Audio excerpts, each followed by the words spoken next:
नामांतर, देशांतर और धर्मांतरण। बाबा साहब को जिस तरह से कैप्चर करने की तैयारी है, बड़े बड़े नारे लगते हैं और हिंदू फोल्ड में उनको रखने की तैयारी है। बाबा साहब अंधभक्त नहीं है। पहला थीम ये था धर्मांतरण को लेकर जिस तरह से डिबेट है अभी। 1935 में बाबा साहब ने कहा था कि मैं हिंदू पैदा जरूर हुआ हूँ, मरूंगा नहीं। उन्होंने अपने जीवन काल में सभी धर्मों का अध्ययन किया। पहले कंक्लूजन है कि हम बुद्ध की ओर चलें। इसके साथ उनका जाति व्यवस्था पर प्रहार, सामाजिक, आर्थिक, सांस्कृतिक सब आंदोलन एक साथ चल रहा है।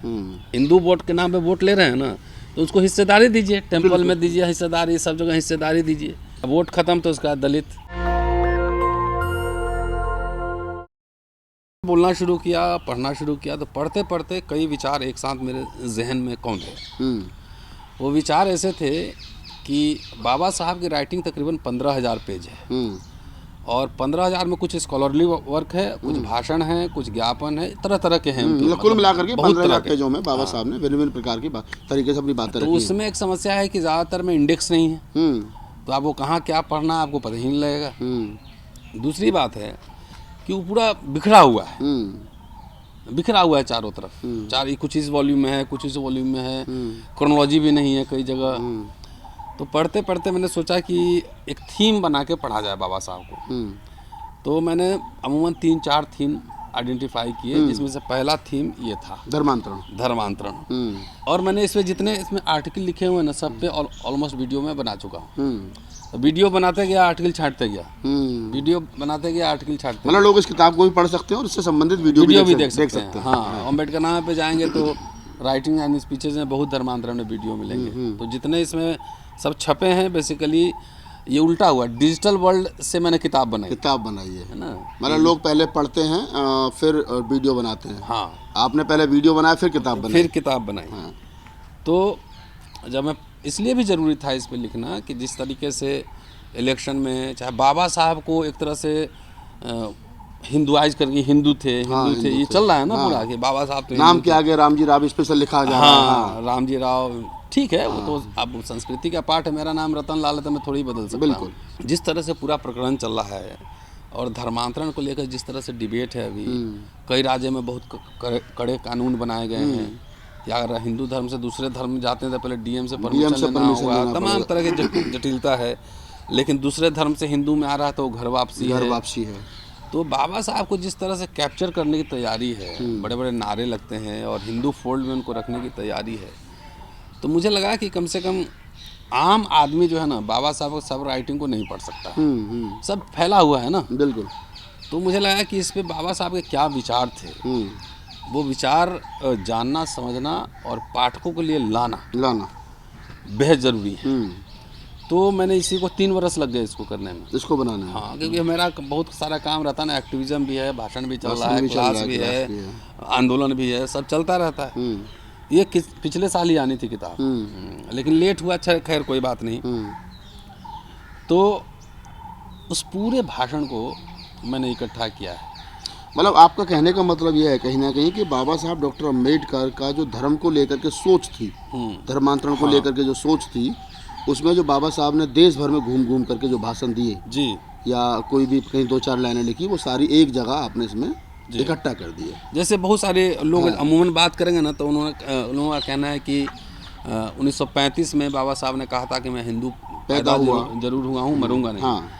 तो मेरे शोध में ये आया कि जो मैंने पढ़ा कि ये प्रक्रिया जो है ना 1920 में ही शुरू हो गई। अच्छा, हाँ, 1935 से पहले 1920 में मनगांव में एक सभा थी साहू जी के महाराज के साथ। तो उस सभा में लोगों ने फैला दिया, र्यूमर, अफवाह फैला दिया कि तो धर्मांतरित लोगों की सभा है। अच्छा, उसी समय पर 20 में यानी बाबा साहब 29 वर्ष के थे। हाँ, जितना मतलब 29 वर्ष के। हाँ, तो उस सभा थी, पहली सभा उनकी सार्वजनिक जीवन की पहली सभा थी। तो वहाँ के लोकल लोगों ने, जो अपर कास्ट के लोग थे, उन्होंने फैला दिया कि धर्मांतरितों की सभा है, इसलिए वहाँ बहुत ज़्यादा भीड़ इकट्ठा नहीं हो पाई। उसके बाद 1924 में बार्शी महाराष्ट्र में जगह है, तो वहाँ उन्होंने भाषण में कहा, दलितों से आह्वान किया कि हिंदू धर्म पे सवाल उठाया कि जहाँ संख्या में ज़्यादा थे हिंदू तब भी मुसलमानों से पीटे गए। इसका कारण क्या है कि उसमें बल नहीं है, संघ बल नहीं है, जातियों में बटा हुआ है।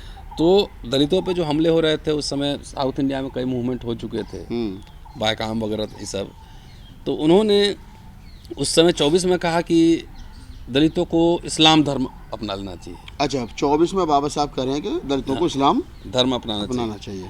और उस समय 3 ऑप्शन देते हैं, नामांतर, देशांतर और धर्मांतरण। अच्छा, नामांतर, देशांतर और धर्मांतरण, कि नाम बदल लो, नाम में बहुत कुछ रखा है, टाइटल बदल लो। उसके बाद कहते हैं कि नहीं तो देश छोड़ के चले जाओ, फिजी चले जाओ, कहीं चले जाओ, वहाँ जाके अपना काम करो। तो फिर कहते हैं कि इससे तो बहुत लोग नहीं जा सकता है। और उस समय तक बुद्धिज़्म पे उनका पढ़ाई जारी था। हाँ। तो 3 ऑप्शन देते हैं। उसके बाद 32 में पूना पैक्ट होता है और हिंदू महासभा के साथ पूरा समझौता है। तो वहाँ से लेके और पूरा 56 तक, 20 से लेके 56 तक की जो उनकी यात्रा, इसलिए मैंने टाइटल दिया धम्म यात्रा। धम्म यात्रा। हाँ, ये 20 से लेके 56 तक जितने उन्होंने ज्ञापन दिए, इंटरव्यूज़ दिए, भाषण दिए, लेख लिखे, तो जितना संभव बन पड़ा हमसे वो मैंने एक जगह एकत्रित कर दिया। और कंटेंट को देखेंगे ना, इसमें 80 भाषण मेमोरेंडम ऑडियो कलेक्शन है, राजकमल से छपी है, नई दिल्ली से, 3-4 दिन में अमेजन पे भी आ जाएगी। हर भाषण में मैंने तारीख डाल दी है, मई 2019। हाँ, कि आप सीक्वेंस से पढ़ेंगे, 24 में क्या बोल रहे हैं, 26 में क्या बोल रहे हैं, 29 में क्या बोल रहे हैं, 29 में क्या बोल रहे हैं, 32 में क्या बोल रहे हैं, है ना, 32 में कई भाषण है, 33 में क्या बोल रहे हैं। तो इस तरह से लेके आप देखेंगे 56 तक आएगा ये पूरा। 1956 में जब उनका आखिरी भाषण सारनाथ में था, देखिए 25 नवंबर 1956 को सारनाथ। तो ये मैंने इसलिए इसको तैयार मतलब किया, 20 से लेकर के 1920 से लेकर के और 1956 तक जी, धर्मांतरण तक, यानी 36 साल। 36 साल बाबा साहब डॉक्टर अम्बेडकर क्या सोचते रहे और क्या बोलते रहे। हाँ, एकदम। और दूसरी बात है उसके बाद फिर सिखिज्म के, और सर एक चीज़ तो क्लियर हो गई कि जो लोग सिर्फ ये कहते हैं आधे अधूरे ज्ञान के साथ में कि बाबा साहब ने 1935 में घोषणा की कि मैं हिंदू धर्म में पैदा हुआ, हिंदू धर्म में मरूंगा नहीं, आपने 1920 से यानी कि लगभग 15 वर्ष पहले से बाबा साहब के मन मस्तिष्क में ये बात थी। ये बात अलग है कि उन्होंने घोषणा 35 में की। अरे जब वो कोलंबिया में थे तो उनका पहला डिसर्टेशन ही जाति के ऊपर है। तो इसका मतलब the matter was very close to his heart, है ना, उनके दिल के करीब था ना ये मामला। तो इसलिए वो तो वहीं से प्रक्रिया बार बार इसमें देखेंगे। तो जब स्कूल पास किए तो उनका समारोह हुआ था, एक सम्मान समारोह हुआ। तो दादा केलुस्कर ने उन्हें बुद्ध चरित्र दिया था। तो बुद्ध चरित्र पे बार बार अपने भाषणों में बाद में कहते हैं। लेकिन ये प्रक्रिया जो है ना 1942 के बाद जो है ना और तेज होती है। और 50 आते आते देखेंगे अम्बेडकर मन बना चुके थे। उन्होंने कहा मैं इंसान हूँ और मेरी बात तुमको ठीक लगे, पहले अपने तर्क के बुद्धि पे इसको टटोलो और ठीक लगे तब मुझे स्वीकार करो, ठीक नहीं लगे तो स्वीकार नहीं करो। वैज्ञानिक कसौटी पर खरी थी। तो वो कह रहे हैं बाद में कि ये सब जो मेरा आइडिया है स्वतंत्रता, समता, बंधुता का, ये आइडिया फ्रांस की क्रांति से नहीं आया, ये बुद्ध से आया। तो बहुत सारे इसमें से इश्यूज हैं जो हाईलाइट किए गए हैं। आप देखेंगे 42 के बाद जब शेड्यूल कास्ट फेडरेशन बन रहा है तो उनका झुकाव ज़्यादा जो है ना बुद्धिज़्म की ओर हो रहा है। और उसी पीरियड को देखेंगे वो राजनीति में बहुत ज़्यादा दिलचस्पी नहीं ले रहे हैं, ज़्यादा बुद्धिज़्म की ओर जा रहे हैं, ज़्यादा लिख रहे हैं, ज़्यादा बोल रहे हैं।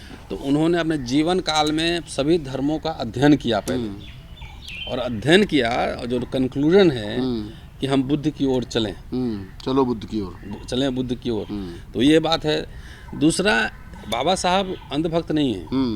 वो जितने जैसे बौद्ध भिक्षु या मठ जैसे काम कर रहे थे उस समय, उसकी भी आलोचना कर रहे हैं वो, उसकी भी आलोचना कर रहे हैं कि इस तरह से अगर तुमको बौद्ध धर्म का प्रचार करना है तो हो लिया।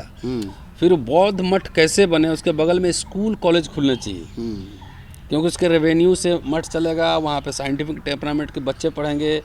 बुद्ध को पॉपुलर बनाने के लिए एग्ज़ाम रखना चाहिए, कंपटीशन रखना चाहिए, प्रतियोगिता कराना चाहिए, उसमें सभी धर्म के लोगों को जो है ना बुलाना चाहिए, और जो जीतेगा उसको शायद 10,000 रुपया इनाम की बात कर रहे हैं उस समय। तो ये सोचिए। और इसके साथ बाबा साहब इंस्टीट्यूशंस भी बना रहे हैं ना, सिद्धार्थ कॉलेज, मिलिंद कॉलेज, सब नाम कहाँ से आ रहा है, बुद्धा से आ रहा है।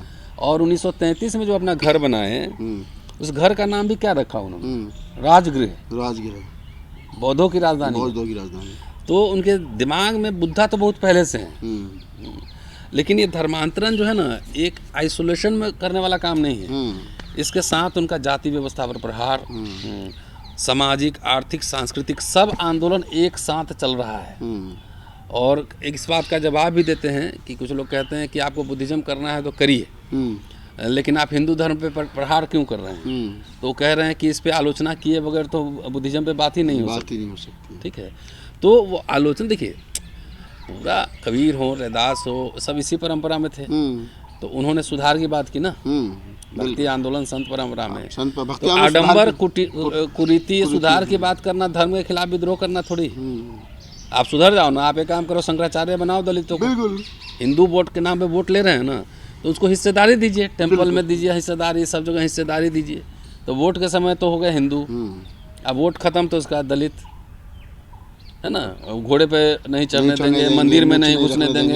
अरे मठ का ट्रस्ट बनाओ, इसको भी रिप्रेजेंटेशन दो ना, हिंदू मान रहे हो तो। तो ये बेसिकली सामाजिक, आर्थिक, राजनीतिक जितना है सब इसमें कॉम्पैक्ट है कि बाबा साहब को बगैर पढ़े हुए कोट ना करें, उनको बदनाम ना करें। हाँ, बदनाम ना करें, ये बड़ी बात सबने कही कि आप बिना पढ़े हुए बोल देते हैं, आदि सुनी सुनाई कहीं। हाँ, सुनी सुनाई बात। तो उससे जो है ना बाबा साहब का प्रचार नहीं कर रहे हैं ना, उनका अपमान भी हो रहा है और आने वाली पीढ़ी भ्रमित भी हो रही है। तो व्हाट्सएप यूनिवर्सिटी में नहीं जाएं, ऑनलाइन किताबें उनके 40 वॉल्यूम हिंदी में और अंग्रेजी में 17 वॉल्यूम, जिसमें से 17 पार्ट का 3 वॉल्यूम है, 14 का 2 वॉल्यूम है। आपको देखना है तो सीधे आप जाइए, कंटेंट्स देखिए, वहाँ पे सब ऑनलाइन अवेलेबल है और उसको पढ़िए, पेज नंबर हाईलाइट कीजिए। अब ये समीक्षा के लिए प्रस्तुत है, पब्लिक डोमेन में है। आप मुझे आलोचना कीजिए, समीक्षा कीजिए, जो करना है कीजिए, लेकिन बगैर रेफरेंस फुटनोट के नहीं, है ना। अगर कोई देखिए, मेरी एक समझ है ना कि कोई भी किताब, कोई भी ग्रंथ, कोई भी व्यक्ति, कोई भी समुदाय, कोई भी संगठन अगर पब्लिक डोमेन में है तो उसकी समीक्षा होगी ही होगी। नेशनल दस्तक की आपसे गुजारिश है कि अगर इसको बचाना चाहते हैं तो नेशनल दस्तक को सब्सक्राइब करने के लिए रेड कलर के सब्सक्राइब बटन को दबाएं, फिर बेल आइकन की घंटी दबाएं। नेशनल दस्तक को बचाने के लिए बहुत जरूरी है कि हर खबर को शेयर करें, लाइक करें, कमेंट जरूर करें।